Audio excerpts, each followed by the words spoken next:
Hi friends, అందరూ ఎలా ఉన్నారు? అందరూ బాగుండాలి. Welcome to my YouTube channel జీవిత పరమార్థం. ఈరోజు నేను తీసుకొచ్చిన టాపిక్ ఏంటంటే అత్తింటి పోరు. అత్తలు పెట్టే టార్చర్ల వల్ల కోడళ్ళు ఎంతగా బాధింపబడుతున్నారో, ఎంతగా క్షోభను అనుభవిస్తున్నారో అనే విషయాల గురించి నేను ఈ వీడియోలో క్లియర్గా ఎక్స్ప్లెయిన్ చేస్తాను.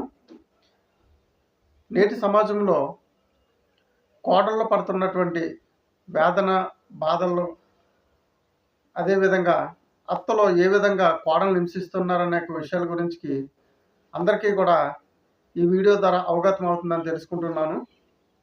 కోడళ్ళు కానీ అత్తలు కానీ వాళ్ళలో తెలిసి తెలియకుండా ఎదుటి వాళ్ళకి ఇబ్బంది కలిగించేటువంటి గుణాలు, లక్షణాలు, ఆలోచనలు ఉంటే ఈ వీడియో చూసైనా సరే వాళ్ళలో మార్పు కలిగించుకుని సంతోషకరమైన జీవితాన్ని అనుభవిస్తారు, ఆనందిస్తారని నేను ఈ వీడియో మీ అందరికీ కూడా అందిస్తున్నాను. ముఖ్యంగా అత్తలు అంటే కోడళ్ళను తెచ్చుకోవడానికి ఎంత ఉత్సాహంగా, ఎంత హుషారుగా, ఎన్నో కళలతో కోడళ్లను తమ ఇంటికి మహాలక్ష్మిలా ఆహ్వానించిన అత్తలు పెళ్ళిళ్ళయి కొన్నాళ్ళ తర్వాత అంతగా ఇష్టపడినటువంటి కోడలు శత్రువుగా మారిపోతుంది. ఎందుకు అంటే తన కొడుకు ఎదిగొచ్చినప్పుడు కొడుక్కి ఒక జంటను ఏర్పాటు చేయాలి, మంచి సంబంధం చూసి వివాహం చేయాలి, కొడుకు కోడలో సంతోషంగా ఉంటూ పిల్ల పాపల్ని ఇస్తూ కుటుంబంలో ఆనందంగా గడపాలని ఎన్నో కలలు కంటుంది అత్త.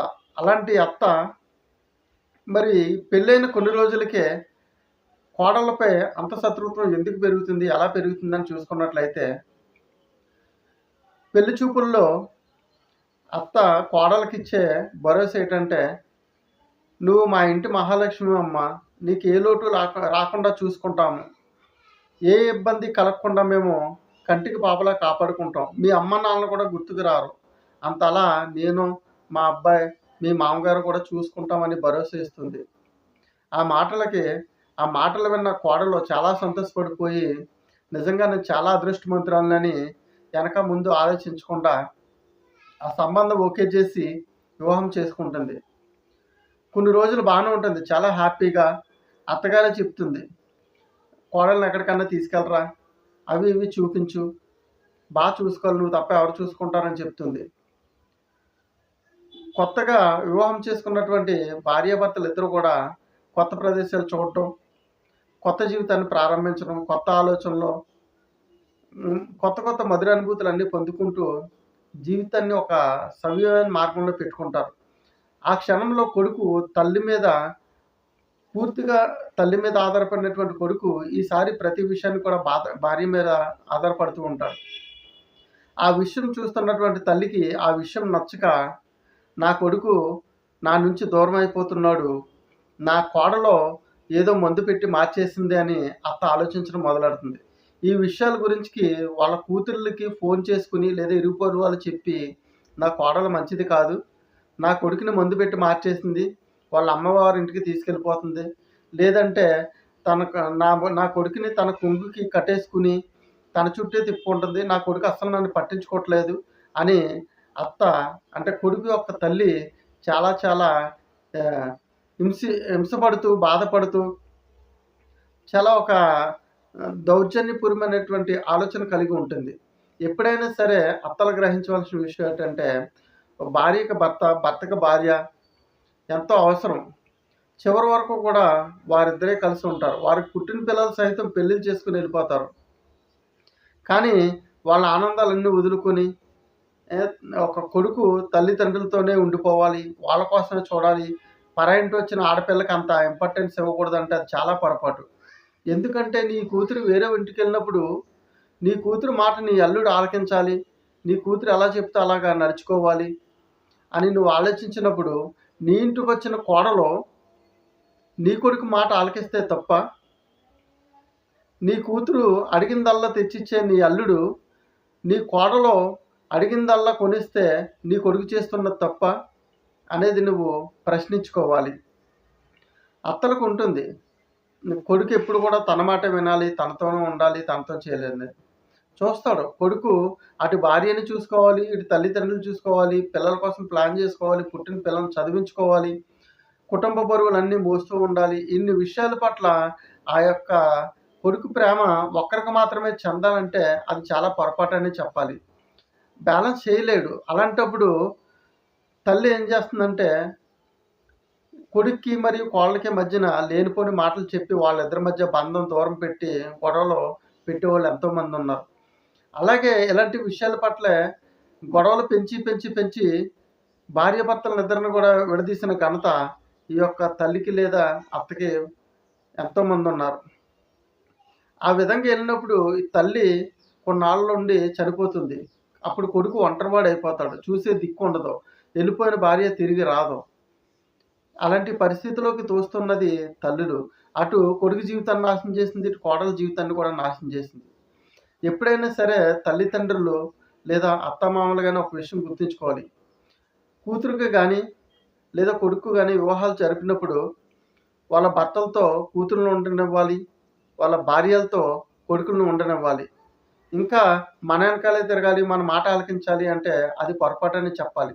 ఎందుకంటే ఇంకా ఎంతో జీవితం చూడవలసిన భార్యాభర్తలు కొత్తగా వివాహం చేసుకుని వాళ్ళ జీవిత ప్లానింగ్స్ వాళ్ళకు ఉంటాయి. మీరు పెద్దవారుగా వాళ్ళకి సలహాలిచ్చి, చేయూతనిచ్చి, వారి భవిష్యత్తు మంచి మార్గంలో వెళ్ళేటట్టు సహాయకులుగా ఉండండి. అంతేగాని మేము పెడుతున్నాం, మేము చేస్తున్నాం, అన్నీ మా వల్లే జరుగుతున్నాయి కాబట్టి మాకు లోబడి ఉండాలి అనుకోవటం పొరపాటు. మీరు చూడకపోయినా సరే వాళ్ళ కష్టాన్ని నమ్ముకొని, వాళ్ళ శ్రమపడి వాళ్ళ జీవితాన్ని వాళ్ళు నిర్మించుకోగలరు. ఒక్కసారి వాళ్ళ భార్యాభర్తలిద్దరూ నాకు అమ్మానాన్నలు గాని, అత్తమామలు గాని వద్దు అని వదులుకున్నారంటే రేపు పొద్దుట మీకు కాలు వంగునా, చెయ్యి వంగునా మీరు వృద్ధాప్యంలోకొచ్చినా కనీసం మంచినీళ్ళు ఇచ్చే దిక్కు కూడా లేకుండా పోతుంది. అందుకనే భార్య అయినా, భర్త అయినా సరే వాళ్ళ జీవితాన్ని వాళ్ళని బ్రతకనివ్వండి. మీరు మంచి సపోర్టివ్‌గా ఉండండి. మీరు ఎప్పుడైతే వాళ్ళకి ప్రతి విషయాన్ని సపోర్ట్ చేస్తూ మీ కుటుంబ బాధ్యత అంతా వాళ్ళ మీద పెట్టి మీరు వదిలేసినప్పుడు వాళ్ళు ఎంతో సంతోషపడుతూ మీకు ఏ కష్టం రాకుండా, ఎలాంటి పరిస్థితుల్లో కూడా మిమ్మల్ని వదలకుండా చూసుకుంటారు. పరాయి ఇంటి నుంచి వచ్చిన ఆడపిల్ల అత్తగారికి చాలా చులకనగా అనిపిస్తుంది. కానీ అక్కడ అమ్మానాన్నని, అన్నయ్యల్ని, తమ్ముళ్ళని, అక్క చెల్లెల్ని అయిన వాళ్ళందరిని వదులుకుని కేవలం భర్త అనే ఒక పదానికి సర్వస్వం కూడా అప్పజెప్పి అత్తమామలు ఉన్నారు ఇక్కడ అమ్మానాన్నల కంటే ఎక్కువగా చూసుకుంటారనే ఒక భరోసాతో అత్తింట్లో అడుగుపెట్టిన ఆడపిల్లకి కన్నీటి చుక్క నేల రాలకుండా చూసుకోవాల్సిన బాధ్యత మీదే. ఒక ఆడపిల్ల బాధపడ్డదంటే ఆ ఉసురు మామూలుగా తగలదు. అది అనుభవించిన వాళ్ళకే తెలుస్తుంది.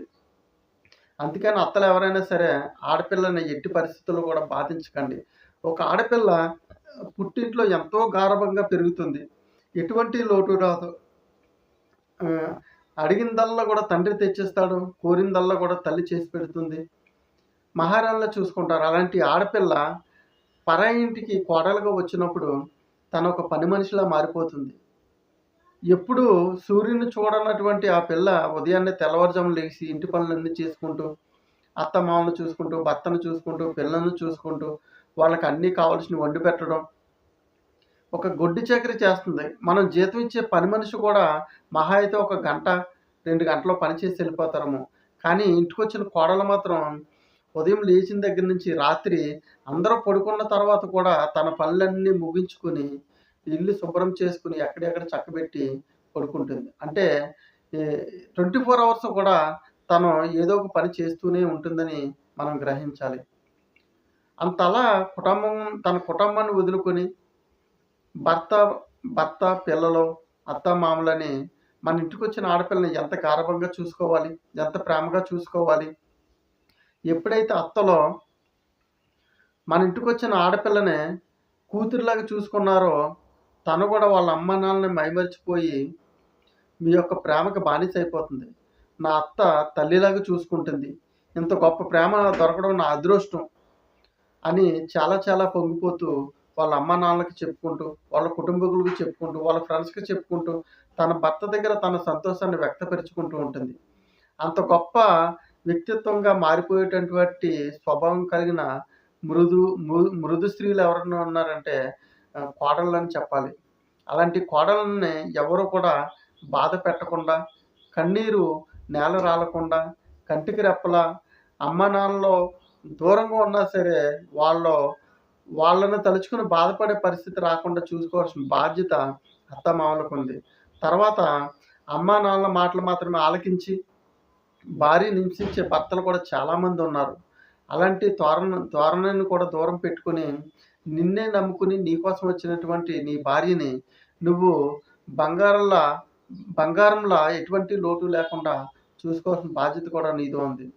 మీ అమ్మానాన్నలు నువ్వు డ్యూటీకెళ్ళినప్పుడు లేదా పని నిమిత్తం బయటికెళ్ళినప్పుడు ఏయో ఒక సూటిపోటి మాటలు అంటూ ఉంటారు. ఆ మాటలు పడుతూ చాలా ఏడుస్తూ ఉంటుంది. ఇంటికొచ్చిన తర్వాత నువ్వు కూడా నీ భార్యని ఓదారుస్తూ, ధైర్యం చెప్తూ మంచిగా ఉండాలి తప్ప, నువ్వు కూడా సూటిపోటి మాటలు అంటూ మీ అమ్మా నాన్నలు అన్న మాటలతో ఇంకా హింసించావంటే ఆ గుండె ఆడపిల్ల యొక్క గుండె బరువెక్కిపోయి ఎంతో క్షోభకు గురవుతుంది. అలాగే ఎంతోమంది పిచ్చివాళ్ళు అయిపోయిన ఆడవాళ్ళు ఉన్నారు. కుటుంబాలు వదులుకున్న స్త్రీమూర్తులు ఉన్నారు. జీవితాల్ని నాశనం చేసుకున్నటువంటి ఎంతోమంది ఆడవాళ్ళని ఈరోజు మనం చూస్తున్నాం.